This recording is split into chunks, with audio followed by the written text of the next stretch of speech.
Welcome to the USS ORLECK. Could you tell us a little bit about yourself?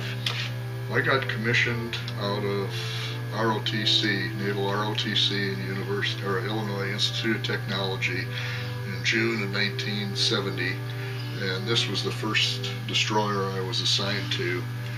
I served on board primarily as electronics material officer until right at the start of 1972. And what's your name? Geoff Erickson. And you're from where? Live in Ames, Iowa now, originally from Chicago at that time.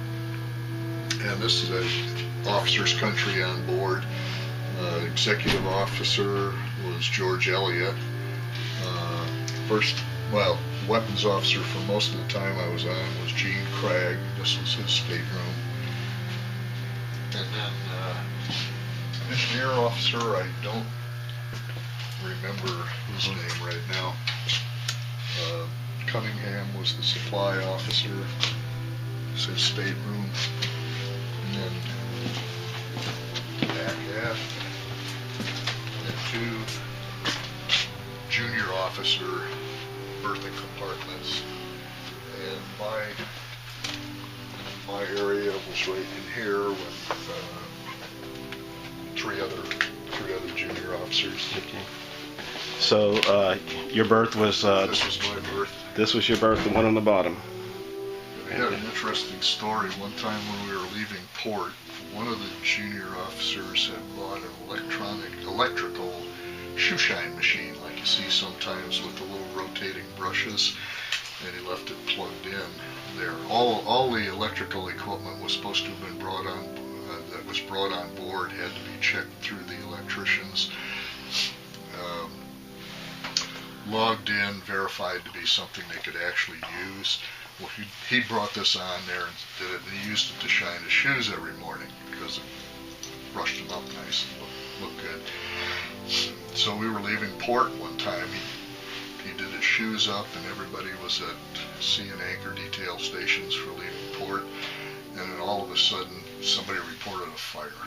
And the fire had happened down here because he had forgotten to turn the shoe shiner off, and something had fallen against the brushes and slowed them down so they couldn't turn, and the motor overheated and caused a fire right down here. And the executive officer came tearing down and put the fire out.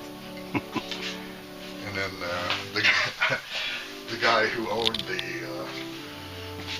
shoe shine machine was in a little bit of trouble. What happened to him? No, they just shoot him out, and then he was the brunt of jokes for a long time. When I saw this, we found out that this ship had actually been preserved. We're driving down here for a Rhodes Scholar program in Lafayette. Hit the first state information station on Route 55 as soon as we entered Louisiana. Saw an ad or a little brochure for the Kidd destroyer that's in Baton Rouge. And then while my wife was talking to the people in there, I was wandering up and down the other aisles and saw USS ORLECK. Went and showed her and said, well, we have to take an extra day, come back this way and see this. Well, we really appreciate it, because that's on the other side of the state. Yep. And so our brochures in the state visitor centers are working. That's great. That's great. We went in for the first time, like to a bookstore a couple of years ago, and they were offering 10% off at Borders Books or something for veterans. And I said, Vietnam too, They said, well, yeah, okay. Okay. So, since then there's just been kind of more of an appreciation for what people have done. And So you said when he came back, it was just like you go back to work, nothing said. They found out that you had served in the Vietnam War period. It was a little hard to get a job. It was, yeah. Not like... And now the recognition is coming back. Basically, the veterans or participants in that war were looked down on. second-class citizens or people who didn't do the right thing. Yeah. And I don't know, it's just, it warms my heart a lot, now when you see, like, the National Guard folks coming home.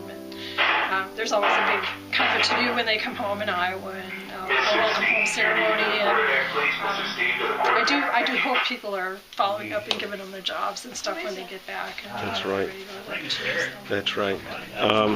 This ship has a prominent Vietnam history, 14 battle stars. So we're done some research and we're promoting that, and we want this to be one of the centerpieces, maybe in the state, that people to come and honor that time period and the veterans for that time period. Yes, what you said is very timely and appropriate to what we're trying to accomplish here.